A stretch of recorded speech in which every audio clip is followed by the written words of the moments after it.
some more about love Only and some people got that one. sexuality. I got it. All right, good. I'm glad. We have with us tonight two members of our local community in the Rocky Mountain Front Range.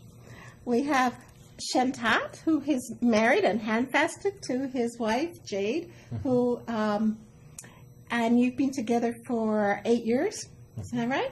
And you run a coven together. That's right. Covenant of the Wicca, is it? Covenant of the Witches. A Covenant of the Witches, okay. And then we have Georgia Fleming, who is also married. Both of our guests tonight are married. And Georgia is married to Tony, who is a druid, a member of the ADF. The senior druid of Senior druid. the local grove, which is Silver Branch Golden Horn. He And sounds so Who's going to official, be a doesn't he? guest? Who's He's gonna going to be a guest Yeah, in next a month. Yeah. We're going to have Tony come in and tell us about the ADF and how what his local group is like. And you, Which is an open group, so people, if you want to, you can go on the website and check them out and go to something. Right. Have fun. You But- can come to Imbolc on Saturday. There Yeah. you go. but for tonight, we have you on, and your orientation is more ancient Egyptian. Yes. And you also said you're kind of the den mother to the Druids. I am Druidic kind group. of the den mother to the druids. Yeah. They need someone to herd them in a general direction. Herding trees. Yeah. I think that was in, what was it? Yeah. Yes, Just okay. call me the ant wife. Okay. All right. So I thought we might start this discussion about sexuality and paganism with a few words about how our society, how our culture in general deals with sexuality. Or doesn't. Or doesn't, right. Who would like to start that off? Who'd like to go first? Sure. So I would love to jump in and talk about this. Jackie, you and I have already done some preliminary discussions about sexuality specifically for the show, and using terms that don't particularly for me make sense, and that's sacred sexuality. One of the areas we're going to talk about is sacred sexuality. And you said... And I said, that when we at first posit sacred sexuality, we've already implied that there's something that is not sacred sexuality. And that doesn't make any sense to me. Sexuality in itself is the impulse of any living being to make more of itself, perpetuate itself, which from the context of the immanent divine and indwelling divine is God herself's desire to reproduce life here.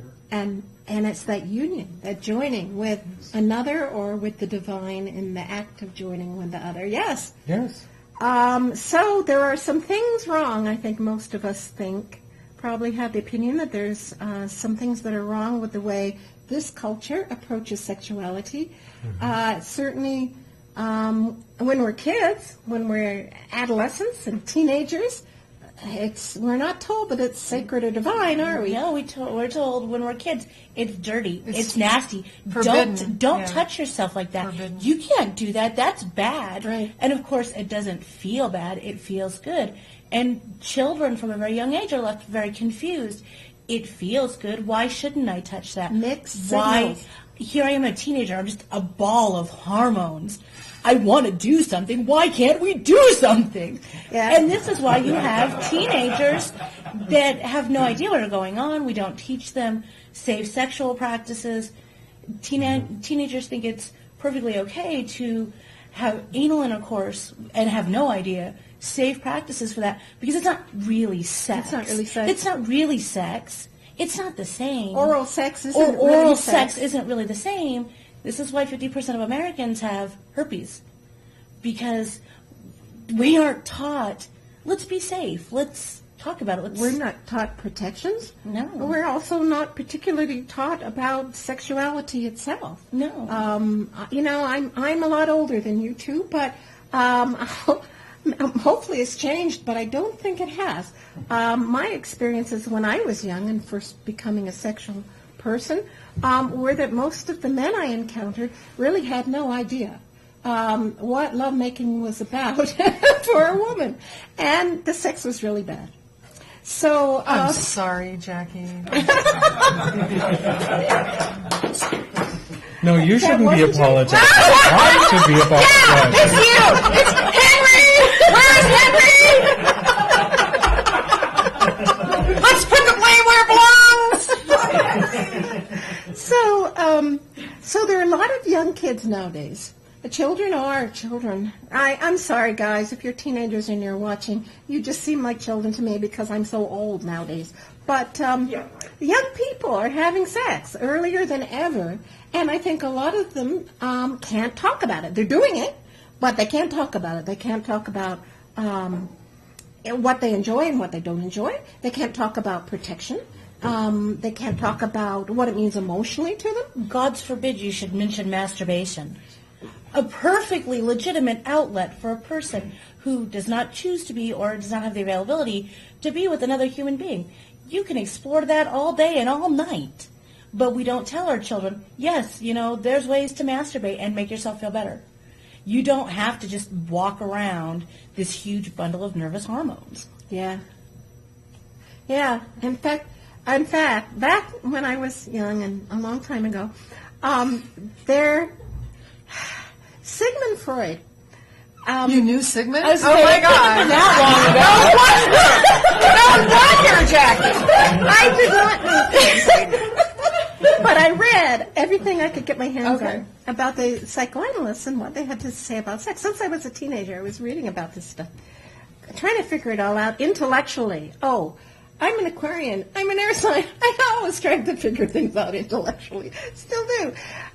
So Sigmund Freud said that a woman who was not having a good time sexually was frigid. Yeah. Okay? And then... That's because the whole penis envy thing. Oh, well, that too. Yeah. Penis envy. I have a story about that. I don't know if we'll get to it tonight or not, but I've got a great story about that. Anyway, so I started reading some books about women's sexuality. And they said, well, what Freud and the others called frigidity, we could call pre-orgasmic or anorgasmic. And guess what? There are things you can learn to do that will root your neurological pathways, that will teach yourself how to be orgasmic. One of those things, of course, is masturbation. So nobody was talking about that. And it was... And as you say, I still think too many people aren't. It's like the young kids are sexually active, but how much do they really know about all of this? What they see in the media, what they see on TV, what they see in the movies. Or the porn sites they Oh, manage yeah. to find on the internet. Those are Right. pretty easy to find. Yeah. So there's all kinds of bad information or misinformation out there. It seems like we're all in agreement. That's one of the things that is not good about our society's sexuality. Well, of course, another thing that's not good about our society's sexuality is they think there's only one or two ways of being a sexual person. Heterosexual sexuality for many people is the one approved methodology, right?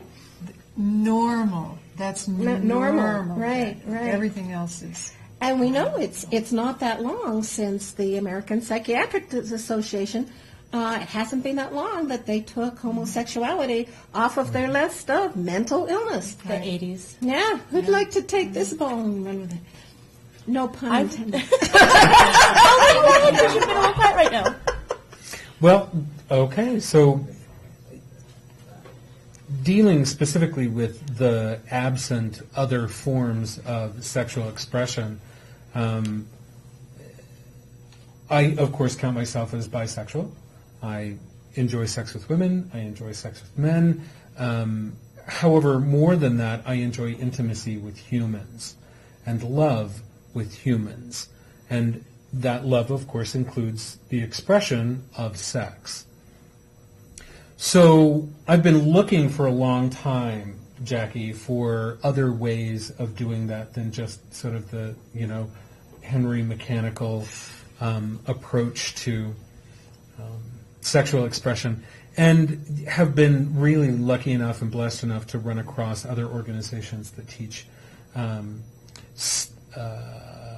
erotic exploration in other ways. I don't know if I hope I can mention this. You can mention anything you want. I can? It's our show. Yeah. Okay. Yeah. All right. Very good. And we say at the beginning, there's a disclaimer at the beginning of the show that says this is an adult program. Very good. Please be So I was lucky enough to run across a school that was started on the West Coast and teaches male genital massage that, of course, they brought over from the Orient and applied it specifically for during the huge sort of AIDS crisis as AIDS was exploding on the scene, and taught gay men how to sexually express without having anal oral penetration, without doing the usual sort of Henry-esque approaches. Exchanging of body fluids, but still have the depth of intimacy and experience.